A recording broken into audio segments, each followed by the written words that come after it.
Hello friends, today's our topic is ugly duckling stage. It is an important topic in periodontic or pediatric dentistry. It can come as short answer question and MCQ. Let's start.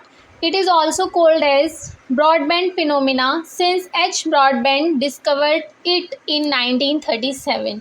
तो हम इसे broadband phenomena भी बोलते हैं क्योंकि इसे broadband ने discover किया था 1937 में. It is commonly occur at the time of second transitional period. तो ये सेकेंड ट्रांजिशनल पीरियड के टाइम पे होता है. It is seen at the age of 9 to 11 years और at the time when canine erupt. तो ये हमें कब दिखता है? 9 to 11 ईयर्स में. ठीक है. और हम दूसरे टर्म में बोल सकते हैं कि जब हमारा कैनाइन इरप्शन टाइम होता है तब हमें अगली डकलिंग स्टेज दिखती है. अगली डकलिंग स्टेज हम क्यों बोलते हैं इसे? क्योंकि इसमें जो हमारा चाइल्ड है वो अगली हो जाता है. क्यों? क्योंकि उसके जो फ्रंट टूथ है, जो एंटीरियर टीथ है, वो बहुत ही ज़्यादा इरेगुलर हो जाते हैं. ठीक है. उसके जो इंसाइज़र हैं, सेंट्रल इंसाइज़र, उसके बीच में गैप हो जाएगा. तो गैप दिखता है, इरेगुलरिटी दिखती है, तो बहुत ही अनएस्थेटिक अपीयरेंस हो जाती है. तो that's why it is called ugly duckling stage. The developing permanent canine, especially maxillary, often cause mesial displacement of root of permanent lateral incisor. तो क्या होता है? सबसे पहला पॉइंट ध्यान रखो कि ये मैक्सिलरी कैनाइन के इरप्ट होने के टाइम पे दिखता है. दूसरा, हमारे पास दो मूवमेंट्स होती हैं, एक मीजियल मूवमेंट और एक डिस्टल मूवमेंट. मीजियल मूवमेंट का मतलब क्या होता है? For example this is our mid line. ठीक है.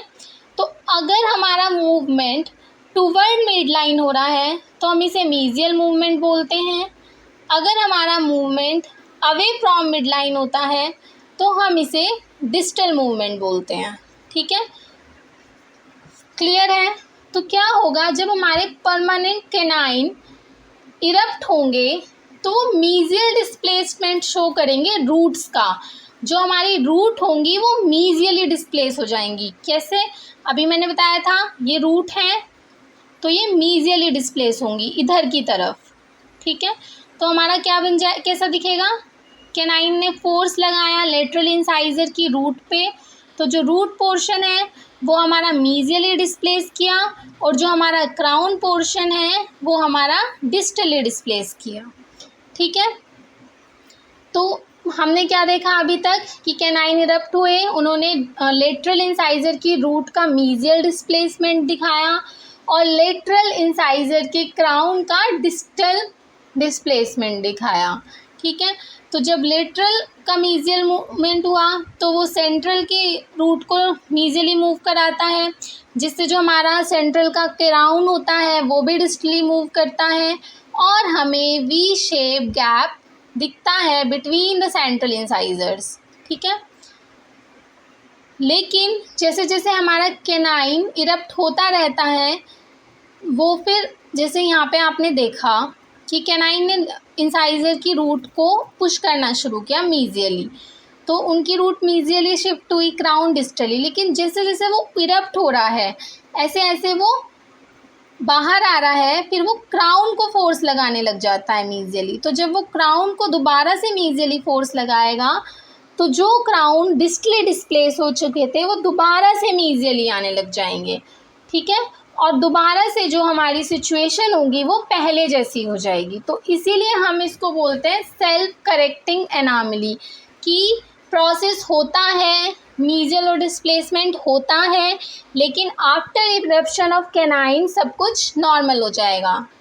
एक बार दोबारा देखते हैं, सिंप्लीफाई करके कोशिश करते हैं. हमने पहला क्या देखा था कि अब हमारा कैनाइन इरप्ट होना शुरू किया. ये हमारा कैनाइन है, इसने अभी हमारा कोई भी फोर्स नहीं लग रहा है तो हमारी जो कंडीशन है वो नॉर्मल है.